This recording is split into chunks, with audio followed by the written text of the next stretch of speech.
Assalamualaikum warahmatullahi taala wabarakatuh. Innal hamdalillah nahmaduhu wa nasta'inuhu wa nastaghfiruh wa nu'minu bihi wa natawakkalu alayhi wa na'udzu billahi min shururi anfusina wa min sayyiati a'malina. Qala Allah tabaraka wa ta'ala fi kitabil aziz, "Wa ma khalaqtul jinna wal insa illa liya'budun. Wa ma khalaqtul jinna wal insa illa liya'budun." Sadaqallahul azim. Qala Nabi sallallahu alaihi wasallam, "Naddarallahu imra'an sami'a maqalati fawa'aha fa'addaha kama sami'aha, rubba muballighin aw 'alahu min sami'in aw kama qala sallallahu alaihi wasallam." Alhamdulillah, muslimin dan muslimat rahimakumullah. Pertama sekali, marilah sama-sama kita panjatkan rasa syukur kita kepada Allah Subhanahu wa taala di atas nikmatnya Allah Subhanahu wa taala beri keizinan kepada kita untuk kita menjalani kehidupan sebagai hamba-Nya. Semoga Allah Subhanahu Wa Taala beri kekuatan kepada kita untuk kita melaksanakan perintah-perintahnya. Kerana dengan kita melakukan ketaatan kepada Allah, para ulama mengatakan itulah tanda orang-orang yang bersyukur. Orang yang bersyukur itu tandanya antaranya selalu melakukan ketaatan kepada Allah Subhanahu Wa Taala. Jadi moga-moga dengan sisa-sisa kehidupan kita di dunia ini, kita berusaha untuk melakukan ketaatan kepada Allah. Allah Subhanahu Wa Taala melakukan ketaatan kepada Allah dan berusaha untuk menjauhi segala larangannya. Allah Subhanahu Wa Taala golongkan kita di kalangan hamba-hambanya yang selalu bersyukur. InsyaAllah, amin. Tuan-tuan muslimin dan muslimat rahimakumullah. Di Masjid Darul Ma'mur, biasanya kuliah setiap hari Rabu selepas maghrib adalah merupakan kuliah berkenaan dengan Tauhid, bimbingan Dr. Ustaz Liaquat. Tapi beliau Ustaz sedang cuti yang agak panjang. Jadi kami di Jabatan Dakwah Masjid Darul Ma'mur telah berbincang dan insya-Allah kekosongan beliau, saya sendiri akan mengisi untuk beberapa minggu kekosongan pada setiap hari Rabu selepas solat maghrib. Jadi saya dalam sesi sesi kuliah ini, seperti mana tuan-tuan dan puan-puan juga ada lihat poster yang disediakan oleh Masjid Darul Ma'mur, ia berkenaan dengan kuliah kepentingan amalan solat. Jadi selama beberapa minggu ini, sementara kita menunggu Ustaz Liaquat selesai urusan dia, insya-Allah setiap hari Rabu saya akan mengisi kekosongan kuliah. Jadi kuliah kepentingan amalan solat. Kenapa kuliah? Apakah yang akan saya kongsikan? Jadi kalau bahasa santainya kita nak sembang-sembang berkenaan dengan solat. Sembang yang tak ada serius sangat, tapi saya nak mengajak sama-sama kita semua bermuhasabah tentang perkara solat. Dalam beberapa sesi ini, saya akan kongsikan antaranya ialah kepentingan solat. Kepentingan solat dan juga kelebihan solat. Kelebihan solat maksudnya dengan kita melaksanakan solat itu ada ganjaran daripada Allah Subhanahu Wa Taala. Kemudian ada kelebihannya, di sana juga ada tentang sebagai peringatan sebagai hamba Allah kepada kita semua apabila kita cuba mengabaikan solat. Dan juga kepentingan untuk kita mengambil berat tentang solat berjemaah, dan juga akhir sekali tentang kepentingan solat dan yang khusyuk. Saya cuba akan kongsikan selama beberapa sesi ini. Tapi sebelum itu, tuan-tuan muslimin dan muslimat rahimakumullah, alhamdulillah, sebagai pernyataan kita bersama, kita dah dengar luangkan masa nak dengar tentang kuliah, nak dengar tentang ilmu. Itu merupakan satu perkara yang sangat besar nilainya di sisi Allah Subhanahu Wa Taala. Melakukan ketaatan walaupun kecil di sisi Allah Subhanahu Wa Taala ada ganjarannya. Kita bisa dengar, walaupun seorang tu senyum kepada saudara yang lain pun dikira sebagai pahala sedekah. Alihkan perkara-perkara yang boleh menghalang jalan. Mungkin kita alihkan apa-apa yang bahaya jalan, dengan perbuatan itu pun ada pahala di sisi Allah Subhanahu Wa Taala, kan?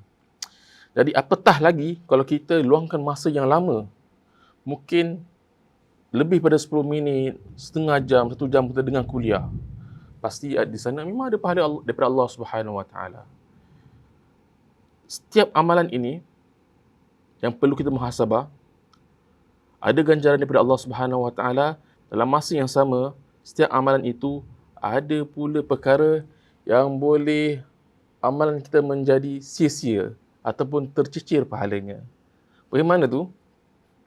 Iaitu bila mana hati kita tidak kerana Allah Subhanahu Wa Taala. Ini tuan-tuan perempuan rahimakumullah ialah merupakan usaha syaitan untuk rosakkan anak Adam, merosakkan manusia. Bila kita nak lakukan kebaikan, kan? Saya pernah kongsi dalam tazkirah saya sebelum ini. Bila seorang manusia itu ingin melakukan kebaikan, maka syaitan akan bisikkan pada hati dia macam-macam perkara supaya tak jadi. Supaya orang itu cancel apa yang nak buat. Dengar sekejap, baru nak semangat nak dengar kuliah. Tapi alamak, macam tak best lah. Kita pun terus tak dengar. Itu sebenarnya daripada syaitan lah sebenarnya. Kalau syaitan tak berjaya nak menghalang seorang hamba daripada melakukan kebaikan, last kali yang dia akan usahakan ialah rosakkan hati dia, rosakkan nawaitu dia. Niatnya. Amalan dah bagus, dah cukup, alhamdulillah. Tapi ada niat yang tidak baik. Niat bukan kerana Allah. Maka itulah tidak ikhlas. Maksudnya apa? Bila kita melakukan satu kebaikan, bukan kerana Allah. Bila kita melakukan satu kebaikan kerana lain. Sebab itu, ulama mengatakan apa makna ikhlas? Untuk mudah difahami. Tapi susah sebenarnya nak amalkan, nak konsentrasi untuk buat. Ikhlas itu ialah sesuatu perkara kita buat kerana Allah. Ataupun kita menyingkirkan sesuatu dalam hati kita selain daripada Allah. Maksudnya kita nak buat tu semata kerana Allah saja. Kita nak dengar kuliah semata-mata kerana Allah. Saya nak belajar ilmu kerana Allah. Saya nak sedekah kerana Allah. Saya nak berpuasa kerana Allah. Saya nak solat kerana Allah. Tapi bila mana ada kerana lain, kita nak dengar kuliah tapi sebenarnya kita bukan akhlak, kita nak tengok ustaz ni. Hari tu ustaz tu dah cakap salah tau. Sekarang saya nak dengar. Dia kata salah tak? Jadi kita dah dengar kuliah, kan? Kita campur-campur. Kita nak dengar, sampai nak dengar, nak juga tengok kesalahan ustaz ni yang dia cakap apa tak. Jadi itu bahayalah. Itu bahaya. Takut khawatir hati kita jadi rosak dan Allah Subhanahu Wa Taala tidak beri ganjaran daripada amal kebaikan yang kita lakukan. Sebab itu ulama ada kasih panduan bagaimana nak selamatkan niat kita daripada rosak. Maka antaranya ulama ada sarankan supaya kita cek niat kita. Bila cek ni, nak buat pertama kali time kita nak buat tu, kita kena betulkan nawaitu kita. Ya Allah, aku melakukan kebaikan ini, aku nak buat ini kerana-Mu ya Allah. Cakap dengan diri kita. Dan juga di pertengahan, di permulaan, di pertengahan, kadang kita dah mula dah okey dah. Tapi dah dengar-dengar dah, mula dah hati dah macam dah syaitan telah bisik. Hati niat boleh melencong. Jadi kita juga perlu cek pada pertengahan itu, kalau ada berubah niat, istighfar kepada Allah Subhanahu Wa Taala dan perbaiki terus niat nawaitu kita. Dan juga di akhir juga.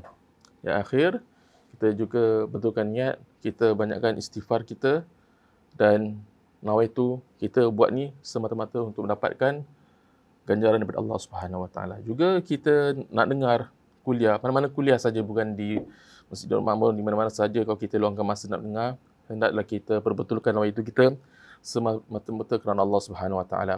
Para ulama dahulu, antaranya contohnya yang saya boleh kongsi ialah Al-Imam An-Nawawi rahimahullah taala. Beliau antara ulama yang selalu ingatkan melalui tulisan-tulisannya tentang kepentingan menjaga hati, kepentingan menjaga niat. Sebab tu hadis 40 Imam An-Nawawi, kan? Hadis yang pertama tentang apa? Innamal a'malu binniyat, tentang niat. Riyadhus Shalihin, pun karangan Imam An-Nawawi. Yang pertama juga berkenaan dengan niat. Dan juga yang saya pernah baca juga kitab Al-Azkar. Kitab Al-Azkar, walaupun tentang bab doa, kebanyakannya tentang bab doa dan juga amalan-amalan. Perkara bab yang pertama yang dikongsikan oleh Imam An-Nawawi, yang dituliskan oleh Imam An-Nawawi pun berkenaan dengan perkara niat. Jadi, pernyataan niat ni perlu kita lagi dan lagi diingatkan supaya amalan hati kita terpelihara daripada gangguan dan juga godaan syaitan yang merosakkan manusia, insya-Allah.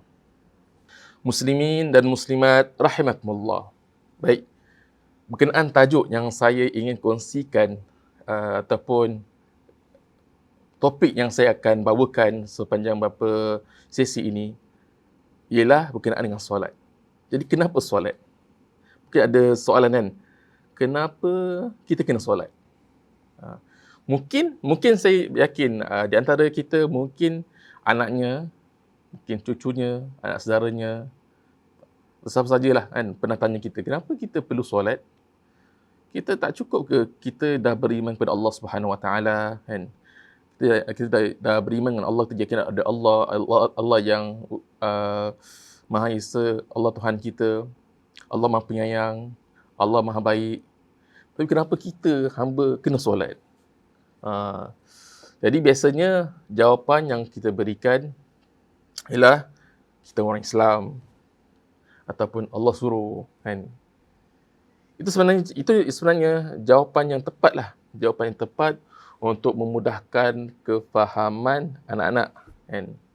Tapi sebagai kita muhasabah kita bersama, mengapa orang Islam perlu solat, kena solat? Untuk menjawab tentang perkara ini, kita kena faham pertama sekali, kenapa kita wujud kat dunia? Kenapa kita hidup kat dunia? Itu yang kita faham. Kita kena muhasabah diri. Adakah dari kita hidup kat dunia ni macam, yalah, dah lahir kat dunia kan, nak habiskan masa lah. Maksudnya mungkin dah kecil, kita dijaga oleh ibu bapa kita, kemudian kita dah besar sikit, dah mula nak mengenal banyak benda, kemudian dah besar sikit masuk tadika kan, kemudian dah lagi berumur umur masuk darjah 1 sampai primary sampai secondary dah masuk dalam remaja, dah kemudian dah masuk remaja, masuk universiti, cari kerja, dapat kerja, kumpul duit, cari pasangan, berkahwin, kemudian meniti waktu usia yang usia lanjut, usia tua. Adakah itu saja? Sebenarnya kita perlu faham bahawasanya maksud hidup kita kat dunia ini adalah beribadah kepada Allah. Ayat yang saya mula baca tadi, wa ma khalaqatul jinna wal insa illa liya'budun. Dalam surah Az-Zariyat, Allah Subhanahu Wa Taala berfirman, dan tidaklah aku ciptakan jin dan manusia kecuali untuk beribadah kepadaku. Ibadah kepadaku termasuk mengenal, ulama mentafsirkan antaranya makna untuk mengenal Allah, untuk mentauhidkan Allah Subhanahu Wa Taala. Jadi kalau kita lihat pada makna ibadah tersebut, ibadah itu luas makna dia. Luas maknanya. Ibadah ada ibadah umum, ada ibadah khusus, ada ibadah badan, ada ibadah harta dan sebagainya. Dan ulama mengatakan bahawasanya ibadah ni selepas beriman, amalan yang paling utama yang penting amalan yang utama atau amalan yang penting adalah solat. Selepas beriman adalah solat. Jadi kita hamba Allah Subhanahu Wa Taala, Allah Subhanahu Wa Taala Tuhan kita, Zat yang Maha Esa, maka kita sebagai hamba kita wajib untuk melakukan ketaatan kepada Allah Subhanahu Wa Taala. Itu yang pertama. Allah Subhanahu Wa Taala perintah Allah, tujuan kita hidup kat dunia ini adalah untuk beribadah kepada Allah. Dan yang kedua, ialah solat itu adalah merupakan tiang bagi agama. Allah Subhanahu Wa Taala wajibkan kita solat supaya kita dapat menjaga agama kita daripada roboh. Kan? Jadi amalan solat itu satu amalan yang penting. Ya? Dan juga solat juga menghubungkan manusia dengan Allah Subhanahu Wa Taala. Walaupun kita beribadah, kita tak dapat melihat Allah dan kita tidak boleh pun melihat Allah Subhanahu Wa Taala. Tapi melalui solat itu doa kita sampai kepada dia. Kita punya bacaan kita, munajat kita, Allah Subhanahu Wa Taala Maha dengar melalui perantaraan solat. Jadi oleh kerana itu kita perlu mendengar lagi tentang perkara solat ini supaya kita faham tentang perintah Allah Subhanahu Wa Taala kepada kita semua. Dan juga mengapa saya akan kongsi dalam sesi ini tentang solat. Saya kalau terlihat pada buku yang saya kongsi dalam sesi ini adalah pandukan buku Syekh Maulana Muhammad Zakaria Al-Kandahlawi, yang mana dalam buku yang ringkas ini, yang tipis, beliau beliau menerangkan tentang keutamaan solat. Yang mana beliau melihat bahawasanya orang yang solat ni, orang Islam dengan solat secara umumnya terbagi 3 golongan. Ini antara perkara utama kenapa saya nak kongsi, saya mengambil topik berkenaan solat. Syekh Maulana Muhammad Zakaria Al-Kandahlawi, beliau menggolongkan orang Islam ni dengan solat terbagi 3 golongan. Pertama, orang yang tidak menghiraukan langsung tentang solat. Dia orang Islam tapi tidak hiraukan langsung tentang solat. Yang kedua, orang yang tunaikan solat tapi tidak pentingkan solat dengan berjemaah. Itu yang kedua. Maksudnya dia solat juga tapi dia tak pentingkan tentang berjemaah.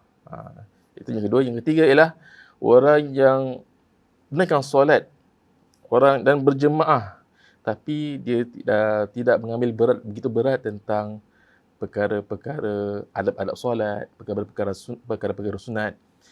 Jadi 3 golongan. Secara umumnya orang Islam, Muslim dengan solat. Sama ada dia tak nak ambil hirau langsung, ataupun dia solat tapi tak serius lah. Tak suka solat sendiri-sendiri. Yang kedua. Yang ketiga, solat juga berjemaah semua tapi dia punya adab-adab dia tentang sunah-sunahnya tidak mengambil begitu serius. Jadi Syekh Muhammad Zakaria Al-Kandahlawi, beliau menghimpunkan buku ini, beliau muatkan dengan hadis-hadis dan juga penerangan tentang ulama tentang solat yang sesuai untuk semua golongan ini. Bila maknanya bila kita dengar, kita akan dapat satu kesedaran, semangat dan juga kegairahan untuk melaksanakan solat, insya-Allah. Muslimin dan muslimat rahimakumullah. Jadi saya akan kongsikan dalam sesi ini, saya akan mulakan dengan bacaan hadis, kemudian akan disusuli dengan penerangan yang berkaitan dengan hadis tersebut. Hadis yang pertama ialah Bismillahirrahmanirrahim. Allahumma salli wa sallim wa barik alaihi. An Abdillah bin Umar radhiyallahu anhuma qala sami'tu Rasulullah sallallahu alaihi wasallam yaqul bunyal Islamu ala khamsin syahadati an la ilaha illallah wa anna Muhammadan abduhu wa rasuluhu wa iqamis salati wa ita'iz zakati wa hajjil baiti wa sawmi ramadana rawal Bukhari wa Muslim. Daripada Sayyidina Abdullah bin Umar radhiyallahu anhu, beliau berkata, saya mendengar Rasulullah sallallahu alaihi wasallam bersabda, Islam dibina atas 5 rukun. Bersaksi bahawa tiada Tuhan selain Allah dan Nabi Muhammad adalah hamba-Nya dan Rasul-Nya. Mendirikan salat, mengeluarkan zakat, menunaikan haji dan berpuasa di bulan Ramadan. Hadis riwayat Imam Al-Bukhari dan Imam Muslim. Jadi hadis yang saya bacakan tadi, itu hadis yang pertama. Ia berkenaan, kalau kita lihat, kita macam pernah dengar hadis ni. Hadis ini masyhur. Saya rasa dalam seingat saya dalam hadis 40 Imam An-Nawawi juga disebutkan. Hadis ini berkaitan dengan rukun Islam. Yang pertama sekali saya nak kongsi daripada hadis ini ialah tentang sahabat yang meriwayatkan. Sahabat yang meriwayatkan hadis ini bernama Abdullah bin Umar radhiyallahu anhuma. Abdullah bin Umar bin Al-Khattab. Abdullah adalah sahabat Nabi. Bapanya Sayyidina Umar. Sayyidina Umar bin Al-Khattab. Jadi radhiyallahu anhuma, kita kena sebut radhiyallahu anhuma. Sebab Sayyidina Abdullah pun sahabat Nabi. Sayyidina Umar pun sahabat Nabi. Maka bila nak sebut radhiyallahu anhuma. Kalau seorang radhiyallahu anhu. Kalau wanita, contohnya Sayyidatina Fatimah radhiyallahu anha dan sebagainya. Sayyidina Abdullah bin Umar radhiyallahu anhuma, beliau seorang pemuda ketika Nabi sallallahu alaihi wasallam masih hidup. Beliau masih muda lagi lah. Ada riwayat mengatakan bahawasanya beliau masuk Islam sama-sama dengan bapanya Sayyidina Umar. Ada juga mengatakan, tapi ada riwayat lain mengatakan beliau masuk awal lagi sedikit sebelum bapanya masuk Islam. Jadi maknanya beliau tidak, oleh kerana beliau muda, beliau tidak dapat menyertai dalam peperangan peperangan yang bermula dalam Islam. Contohnya peperangan Badar, peperangan Uhud, kerana umur dia masih muda. Setelah itu bermula daripada peperangan Khandaq dan seterusnya, banyak beliau dapat terus ikut serta dalam peperangan yang penting dalam Islam. Maknanya ketika Rasulullah sallallahu alaihi wasallam wafat, beliau ketika itu berumur lebih kurang 20-an, awal 20. Ketika Rasulullah SAW meninggal dunia, wafat, beliau masih lagi umur 20-an. 21, mungkin 20. Atau 19, ingat saya. Tapi walaupun begitu, beliau seorang yang banyak belajar, banyak dengar hadis Nabi daripada Nabi sallallahu alaihi wasallam. Dikatakan beliau antara selepas Sayyidina Abu Hurairah, beliau antara orang yang di kalangan lelaki beliau banyak menghafal hadis, bahkan mencapai 2000 hadis lebih yang beliau hafal daripada Nabi sallallahu alaihi wasallam sendiri. Dan beliau juga banyak belajar daripada sahabat-sahabat lain sehingga beliau menjadi seorang yang faqih. Faqih ni pakar tentang hukum-hakam Islam, hukum-hukum Islam. Dan juga beliau mufassir, boleh tafsirkan ayat Al-Quran. Bahkan beliau juga seorang muhaddis lah. Maksudnya banyak menghafal hadis. Dan juga beliau Qaid al-Askari, seorang panglima perang juga. Kerana kebolehan beliau, Masya Allah. Beliau antara seorang lelaki yang banyak tiru perbuatan Nabi SAW. Maksudnya macam mana Rasulullah pernah solat di sini, maka beliau akan, walaupun Rasulullah dah meninggal dunia pun, kalau dia singgah tempat tersebut, dia akan lakukan seperti mana Nabi SAW pernah melakukan demikian. Beliau meninggal dunia ni ketika 60 Hijrah. Maksudnya selepas 60 tahun, selepas Rasulullah SAW meninggal dunia, 60 tahun selepas itu barulah beliau meninggal dunia. Maksudnya beliau antara sahabat yang daripada Mekah yang meninggal dunia. Yang terakhirlah sahabat Mekah yang terakhir yang meninggal dunia ialah Sayyidina Abdullah bin Umar radhiyallahu anhuma. Jadi itulah antara yang saya boleh kongsi sedikit tentang perawi hadis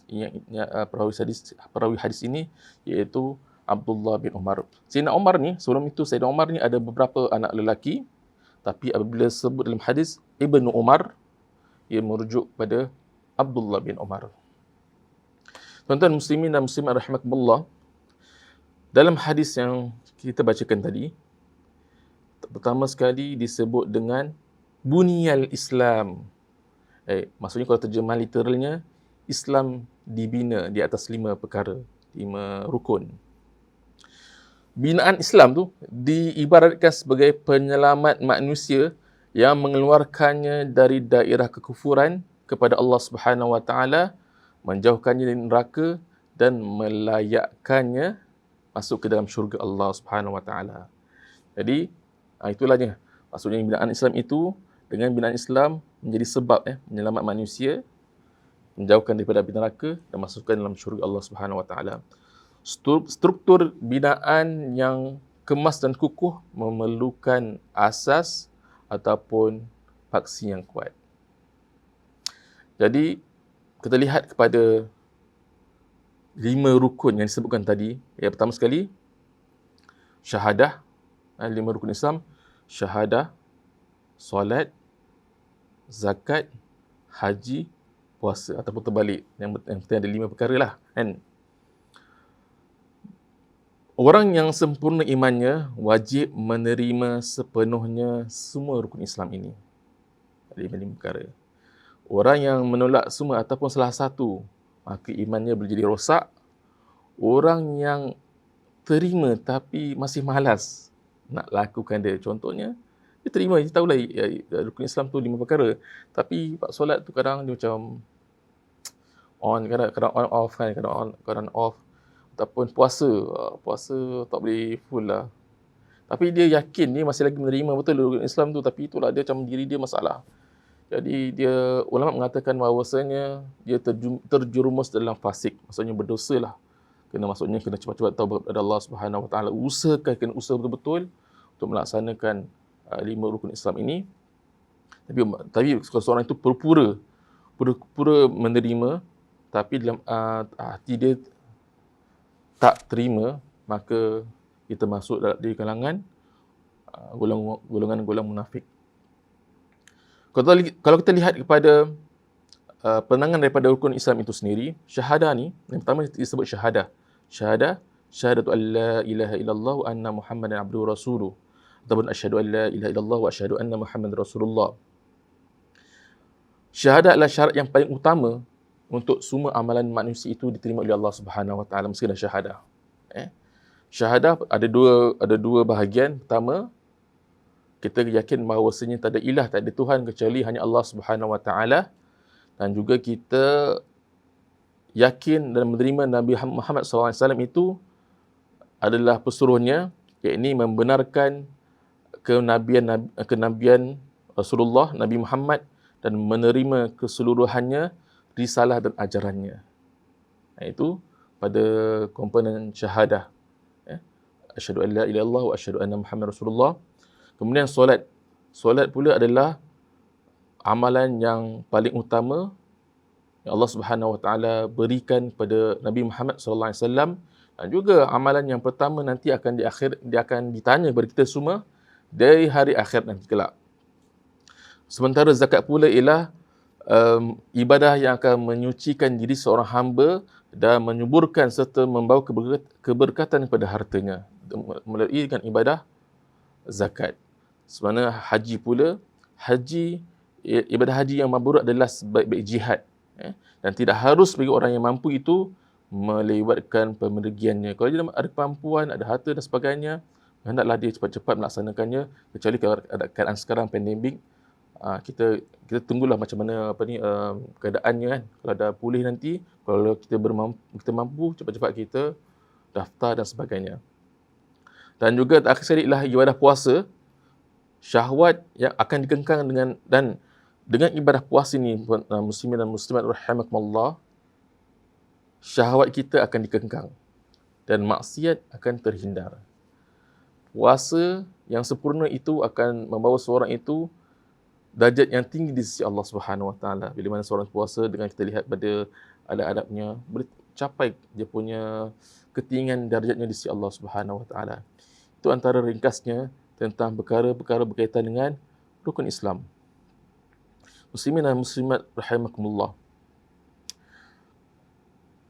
5 rukun Islam yang saya baca tadi, hadis, kita nak fokus secara ringkasnya tentang bab solat. Jadi kita harus faham bahawasanya selepas disebut tentang syahadah, maka amalan seterusnya disebut adalah tentang solat. Jadi solat itu adalah merupakan tiang utama, antara tiang selepas tiang utama syahadah, tiang seterusnya adalah solat.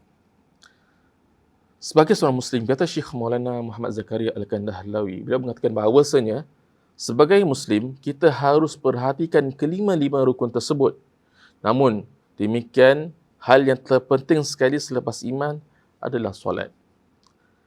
Kerana kita lihat kepada banyak-banyak hadis, antaranya Sayyidina Abdullah bin Mas'ud radhiyallahu anhu, beliau berkata bahawasanya saya pernah bertanya kepada Nabi sallallahu alaihi wasallam, ya Rasulullah, apakah amalan yang paling afdal ataupun apakah amalan yang dicintai oleh Allah? Nabi sallallahu alaihi wasallam bersabda, as-salah. Apakah amalan yang paling afdal, yang paling dicintai oleh Allah? Nabi beritahu as-salah, solat. Kemudian apa ya Rasulullah? Beliau bertanya lagi. Rasulullah SAW beritahu berbakti kepada kedua ibu bapa. Nampak? Selepas solat, hubungan kita dengan Allah, seterusnya amalan yang dicintai oleh Allah, berbakti kepada kedua ibu bapa kita dengan manusia. Kemudian tanya lagi, selepas itu apa ya Rasulullah? Nabi SAW menjawab, berjuang fi sabilillah. Berjuang fi sabilillah. Dan juga berkaitan dengan solat juga, dalam hadis yang lain Nabi SAW ada bersabda, as-salatu khairum mawdu'. Solat itu adalah sebaik-baik amal yang ditetapkan Allah Subhanahu Wa Taala untuk hamba-Nya. Solat itu adalah sebaik-baik amal yang ditetapkan oleh Allah untuk hamba-Nya. Jadi Allah Subhanahu Wa Taala suka kita ni sebagai hamba Allah laksanakan solat. Ni bahkan perkara yang penting adalah Allah Subhanahu Wa Taala perintahkan kita untuk solat. Bahkan ada juga dia punya kelebihannya. Antara kelebihan yang saya sebutkan tadi, insya-Allah dia boleh pelihara diri kita, agama dalam diri kita, insya-Allah. Jadi, tuan-tuan muslimin dan muslimat rahimakumullah, sebagai penutup hari ini sebagai mukadimah, jadi saya ingin sama-sama mengajak semua para jemaah untuk sama-sama muhasabah. Kita usahakanlah solat kita mencapai kesempurnaan solat. Pada sesi-sesi akan datang saya akan sebut tentang perkara-perkara berkaitan solat, yang mana dengan perkara tersebut insya-Allah kita usahakanlah untuk mencapai kesempurnaan solat dalam hidup kita.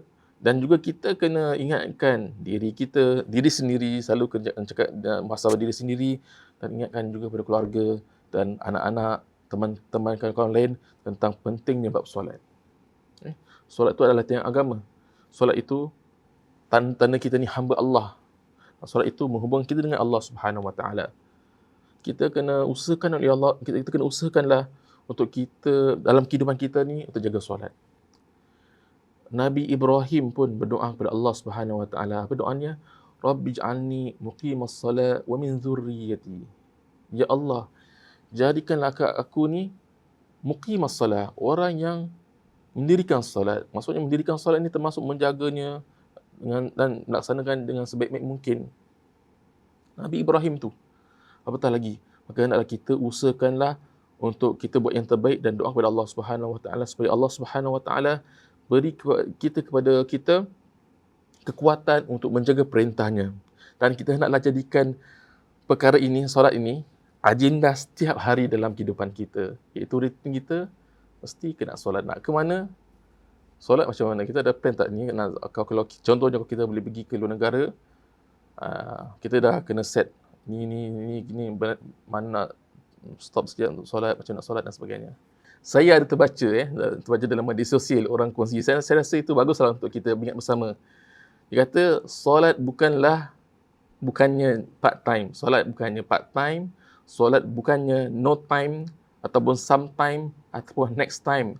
Tapi solat mestilah full time. Maksud full time sebagai hamba Allah, selagi kita masih hidup, selagi itulah kita kena solat. Ataupun solat mestilah on time ataupun overtime. Maksudnya kita naklah hiasi solat fardu kita juga dengan solat-solat sunat dan juga solat tahajud. Kenapa beliau kata? Kerana mati boleh berlaku anytime.